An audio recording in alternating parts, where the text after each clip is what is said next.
Video hello ഒന്ന് കണ്ടോക്കി. ചപ്പാത്തി കുറുമക്കറിയല്ലേ? ശരി.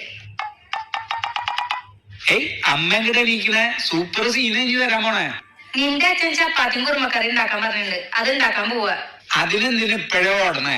നിന്റെ അച്ഛനൊക്കെ ഓർഡറാ, അതിപ്പൊ തന്നെ ചെയ്യണം. എന്ത് ഓർഡർ? അമ്മ എന്തിനെ പേടിക്കണേ? പേടിക്കണതല്ലടാ, അതാണ് നല്ല ഭാര്യയുടെ ലക്ഷണം. നീ നിന്റെ ഭാര്യയോട് ഓർഡർ ഇട്, അവള് കേൾക്കൊല്ലയോ നോക്കാലോ. ഞാൻ ഓർഡർ ചെയ്ത് അവള് കേൾക്കില്ല എന്ന് തോന്നുന്നുണ്ടാ? എന്നെ ദേഷ്യം പിടിപ്പിക്കാതെ അമ്മേ, അവളിപ്പ വരും, നോക്കിക്കോ. ഞാൻ ചെയ്യുന്ന ഓർഡറിന് അവൾ അപ്പ തന്നെ ഓക്കെ പറയും. കാണാം കറക്റ്റ് ടൈമിൽ തന്നെ നീ വന്നു, നോക്കിക്കോ അവൾ ഓക്കെ പറയുന്നത്. വെച്ചോ, ഓൺലൈനില് ചിക്കൻ ബിരിയാണി ബീഫ് ഫ്രൈയും ഞാൻ ഓർഡർ ചെയ്തിട്ടുണ്ട്. ഇത് ഞാൻ ചെയ്ത ഓർഡറാ. നിനക്ക് ഓക്കെ ആണോ? ഓക്കെയാണ്